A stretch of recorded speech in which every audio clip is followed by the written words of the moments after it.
오늘 말씀은 마태복음 11장 28절부터 30절까지의 말씀입니다. 마태복음 11장 28절부터 30절까지의 말씀입니다. 네, 화면을 보시고 저희가 한 목소리로 같이 읽도록 하겠습니다. 수고하고 무거운 짐진 자들아 다 내게로 오라. 내가 너희를 쉬게 하리라. 나는 마음이 온유하고 겸손하니 나의 멍에를 메고 내게 배우라. 그리하면 너희 마음의 쉼을 얻으리니 이는 내 멍에는 쉽고 내 짐은 가벼움이니라 하시니라. 아멘. 네, 월요중보기도에 오신 기도의 동역자분들을 환영하고 축복합니다. 오늘은 내가 너를 쉬게 하리라 라는 제목으로요, 저희가 함께 말씀의 은혜를 나누고자 합니다. 옛말에 인생에서 과신하지 말아야 될 것이 세 가지가 있다라고 말을 합니다. 이 과신하다라는 말은요, 이 도가 지나치게 믿거나 자랑하지 말라라는 말입니다. 비슷한 의미로는요, 어떠한 것을 자랑하거나 사랑하는 것을 사랑하지 말라라는 말이 이 과신하지 말라 이런 표현인 거예요. 이 과신하지 말아야 될 그 첫 번째는 이 자기 자신입니다.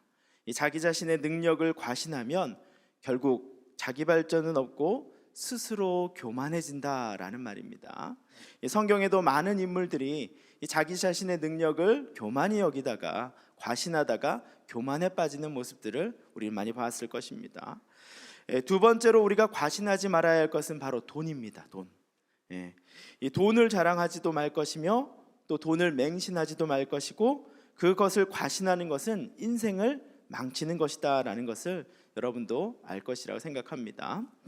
마지막으로 우리가 과신하지 말아야 할 것은요, 여러분 뭘까요? 과신하지 말아야 될 게 뭐 있을 것 같아요? 찬양 열심히 잘하는 거요? 어떻게 보면 그런 것들도 있겠지만요, 마지막으로 과신하지 말아야 될 것은 건강입니다. 건강. 끄덕끄덕 하시는 분들이 지금 많이 있어요, 그렇죠? 맞아요. 잃어버린 능력과 돈은요, 어떻게라도 다시 찾을 수 있겠지만 한번 잃어버린 건강은 절대 돌아올 수도 없고 또 찾을 수도 없다라는 것이에요. 그래서 우리는 절대 자신의 건강을 과신하지 말아야 합니다. 저도 예전에 한번 건강을 잃고 탈진한 적이 있어요. 전혀 안 믿기시겠지만 저도 건강을 잃고 탈진한 적이 있었습니다. 사실 저는 탈진한 것도 제가 몰랐었어요, 사실은. 그런데 잠을 자도 깊이 잠을 잘 수가 없고, 또 몸은 계속 피곤에 찌들어 있고, 잠을 잤는데도 그렇고요, 조금만 일을 해도 금방 방전된 자동차 배터리 마냥 기력을 금방 잃어버리더라고요. 온몸은 막 땀이 나면서 그때 되면요, 막 힘이 없어지는 증상이 한 달간 계속 반복됐어요. 여기 계신 분들이 목사님 그거 갱년기 증상이에요 이렇게 얘기하시는 분들이 있을 텐데, 저는 아직 갱년기가 올 나이는 되지 않았습니다. 갱년기는 아니었고요. 너무 이상해가지고 병원에 갔어요. 물어봤더니 의사가 검사하면서 하는 말이 뭐냐면, 여름에 더위를 먹고 탈진한 거다 이렇게 얘기를 해주시더라고요. 수련회 준비로 계속 땀을 엄청 흘리며 이것저것 막 돌아다녔어요. 힘들다 느끼면서도 계속 그냥 일을 했었던 게 기억이 나는 거예요. 그렇게 몸이 탈진해 버린 거예요. 그때까지 저는 제가 탈진할 거라고 아까 말씀드렸듯이 상상을 못했어요. 왜냐하면 나름 건강에는 자신이 있다라고 생각을 했었거든요. 그런데 제가 그렇게 제 건강을 믿었던 게 교만한 것이었다라는 걸 알게 된 거죠. 의사가 말하기를 한번 탈진하면 쉬는 걸로는 절대 회복이 안 된다 그럽니다. 그냥 좀 쉬면 괜찮겠지, 이런 분들 혹시 있으신가요? 아닙니다.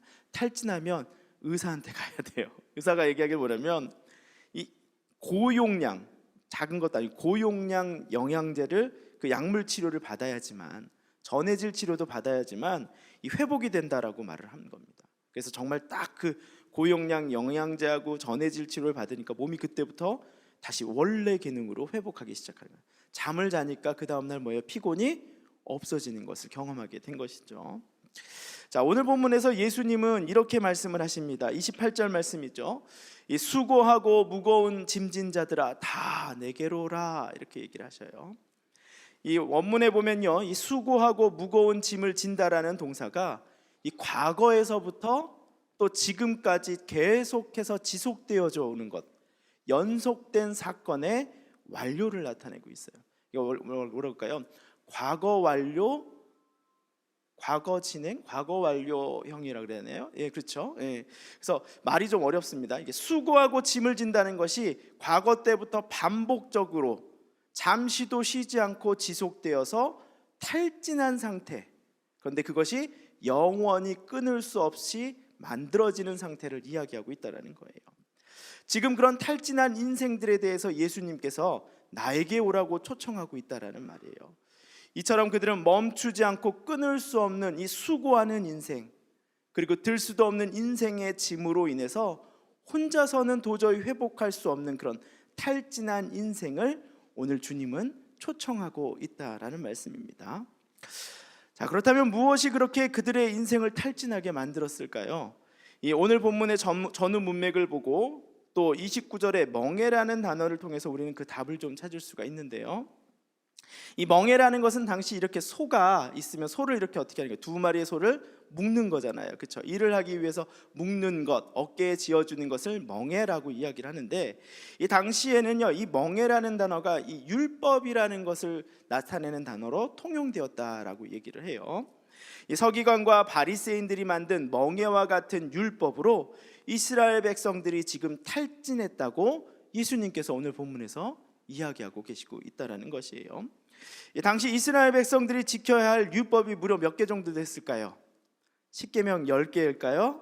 아니요. 당시에 이스라엘 백성들이 지켜야 될 율법이 무려 613개가 있었다 그래요. 613개 조항을 가지고 있었다고 합니다. 여러분, 그 600개 외우기도 힘들 것 같아요. 그렇죠? 우리가 뭐 법을 공부하는 사람도 아닌데.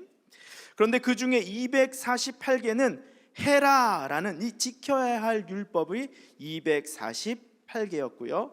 그 나머지 365개 조항이 하지 말라라는 이 금지 조항이었다라고 합니다. 금지 조항. 참 재미있는 것이 여기서 248개 이 하라는 명령은요, 사람의 뼈의 개수와 같다라고 해요. 사람의 뼈의 개수가 248개라는 것이에요. 그리고 하지 말라라는 그 율법은 여러분 몇 개라 그랬어요? 365개. 뭘 나타낸 거예요? 1년을 나타내고 있는 거예요. 1년을. 곧 613개의 율법이 의미하는 것은 결국 248개의 뼈를 가진 인간이 365일 매일 지켜야 할 율법이라는 거예요. 숨이 팍 막히죠, 네, 여러분. 그 613개의 율법을 지키면서 이스라엘 백성들이 매일매일을 살아가야 했다라는 것입니다. 이 바리새인과 서기관들은 그들의 그릇된 전통과 유전으로 이스라엘 백성들을 그렇게 지치게 만들었고요, 이스라엘 백성들에게는 감당할 수 없는 이렇게 무거운 짐을 지어주었다라는 것이에요. 하나님을 알기보다는 하나님을 더 두렵고 어려운 존재로 율법학자들은 그렇게 만들어버렸다라는 것입니다.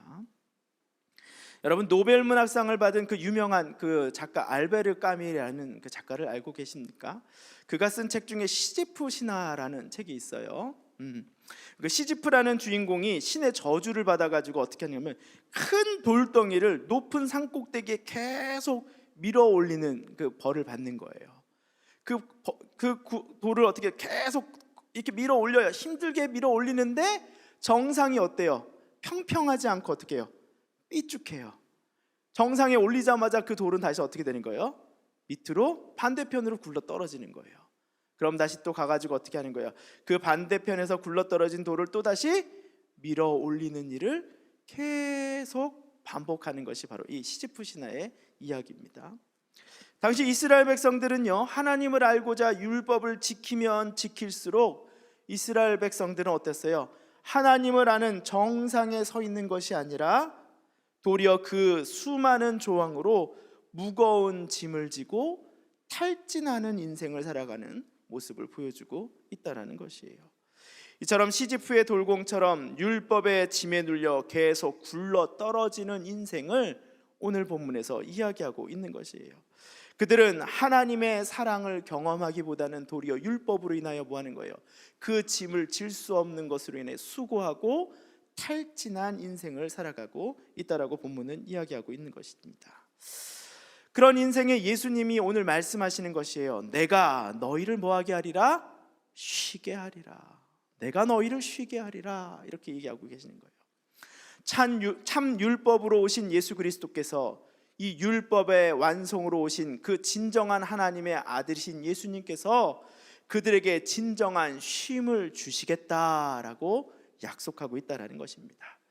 율법이 아니라 참 하나님의 아들이신 예수님을 온전히 바라볼 때 우리는 탈진한 인생이 아니라 진정한 쉼을 얻는 인생이 될 수 있다라고 성경은 이야기하고 있습니다.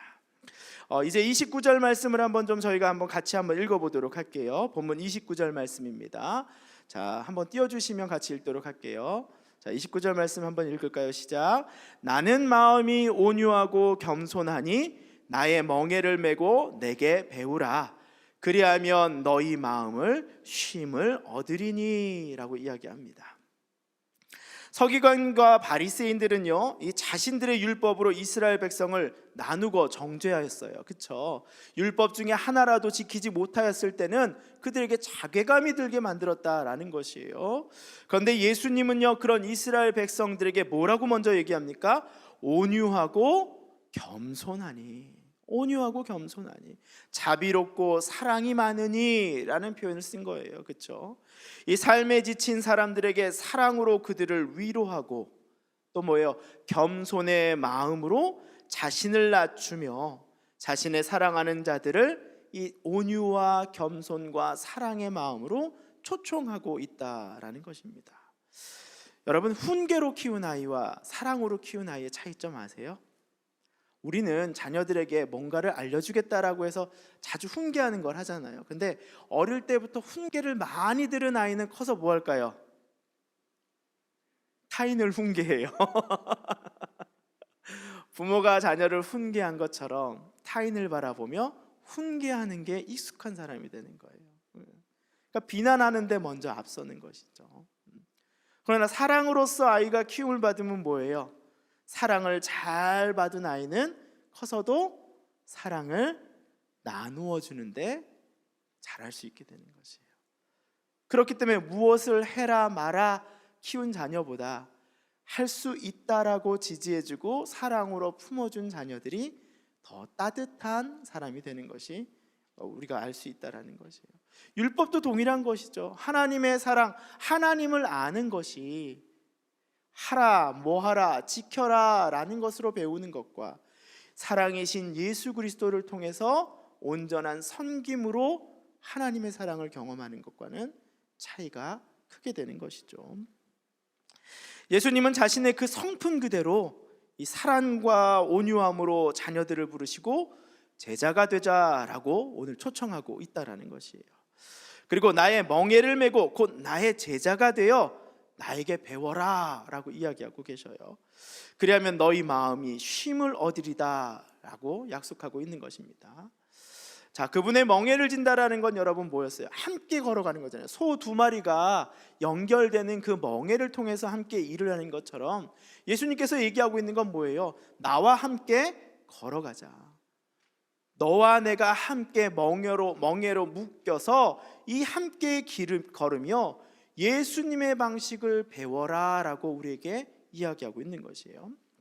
이 당시에 멍에로 묶인 이 소로요, 이 밭을 갈 때 있잖아요. 그때 이 두 마리의 소가 둘 다 일을 잘하는 소를 하진 않아요. 어떻게 하면 한 마리는 참 일을 잘해요. 그래서 많은 경험이 있는 소를 한 마리를 세우고 그 옆에는 뭐예요? 젊은 소, 힘은 세지만 일할지 모르는 소를 같이 멍에를 지우게 하는 거예요.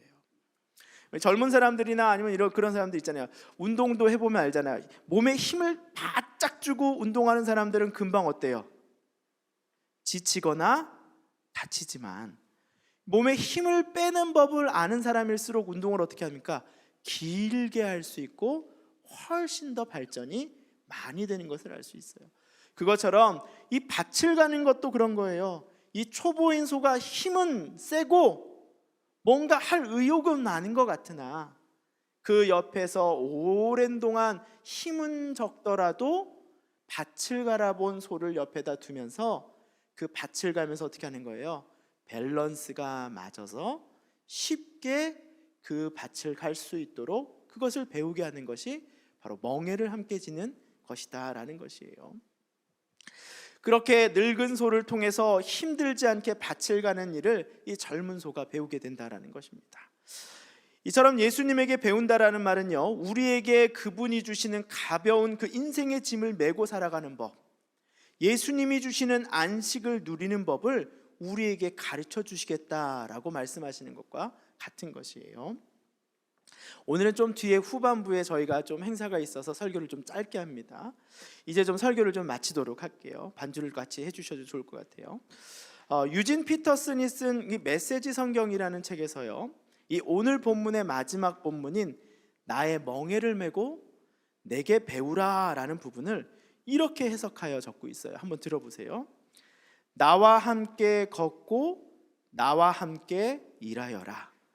내가 어떻게 하는지 잘 보아라.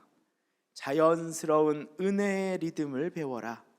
나는 너희에게 무겁거나 맞지 않는 짐을 지우지 않는다. 나와 함께 있으면 자유롭고 가볍게 사는 법을 배울 것이다. 네. 여러분, 소가 밭을 갈면서 땅, 종소리가 이게 아닌데 땡땡 이런 소리죠, 그렇죠? 풍경 소리 아시잖아요, 그렇죠? 짤랑짤랑 짤랑짤랑 그런 소리 들으시는 거 아시죠? 엉덩이를 실룩실룩실룩 하면서 이 걸어가는 그 소의 뒷모습이 혹시 여러분 그려지십니까? 저는 자연스러운 은혜의 리듬을 배워라 라는 부분이 제 마음에 크게 다가왔어요. 소가 짤랑짤랑 하면서 엉덩이를 실룩실룩 하면서 밭을 갈고 있는 그 모습이 제게 떠올랐기 때문이에요. 그게 예수님을 따르는 인생이라는 것이에요. 하나도 힘주지 않은 것 같으나 밭이 부드럽게 갈리는 것을 보는 것, 자연스러운 리듬 가운데 밭이 갈려가는 것을 보는 것, 그것이 예수님을 모시고 살아가는 인생이다라는 것이에요. 잘 훈련된 소가 어린 소에게 밭을 가는 법을 가르쳐 주듯 자연스럽게 뭐예요? 힘을 빼는 법, 어디에 힘을 줘야 되고 어디에선 힘을 빼야 되는지를 배우는 것이겠죠. 그 인생의 리듬이 우리 인생 가운데서도 동일하게 있기를 소망을 합니다. 예수님께서 우리에게 멍에를 함께 지어주신다면요, 우리 인생의 밭도 더 이상 힘들고 부담되는 일이 아닐 것입니다. 도리어 그 리듬에 흥얼거리는 기쁨이 나오는 것이에요. 풍경 소리처럼. 지금 내가 밭을 가는 노동을 하고 있지만 그러나 자연스러운 그 은혜의 리듬 가운데 풍경 소리가 흘러나오듯 우리의 인생은 고난이 아니라 하나님이 주시는 축복 가운데 거할 수 있다라는 것이에요. 아마 하나님이 주시는 그 감격, 놀라운 은혜의 감격에 나도 모르게 콧소리가 흘러나올 수도 있을 것 같아요. 소가 밭을 갈면서 출렁이는 몸짓이 하나의 춤이 된 것처럼, 하나의 리듬이 된 것처럼 우리 인생에도 매일 반복되어 해결되지 않을 것 같은 나를 탈진하게 만드는 육체적인 상황과 정신적인 아픔들, 질병의 짐, 염려의 짐, 의심의 짐, 탐욕의 짐, 야망의 짐, 성취욕의 짐, 경쟁의 짐, 성공의 짐, 종교의 짐, 죄의 짐 등 죄책감으로부터의 자유, 두려움과 절망으로부터의 구원을 경험하는 동산의 성도님들이 되기를 저는 축복합니다. 하나님께서 여러분의 그 눈물을 결국은 닦아 주실 것입니다. 아마 오늘 이 자리에도 그런 마음으로 여러분의 기도 제목들을 가지고 나온 분들이 있을 것입니다. 오늘 그 무거운 짐을 예수님에게 내어드리고 나의 멍에를 함께 쥐어주시며 지금부터 자연스러운 그 은혜의 리듬으로 모든 문제를 풀어가 주시는 그 하나님의 사랑과 자비, 그 초청에 그 사랑을 깊이 경험하는 월요중보 대원들이 되기를 축복합니다. 아멘. 수고하고 짐진 자들아 다 내게로 오라. 내가 너희를 쉬게 하리라. 나는 온유하고 겸손하니 내게 배우라. 너희 마음이 쉼을 얻을 것이니 내 멍에는 쉽고 내 짐은 가벼우니라. 아멘.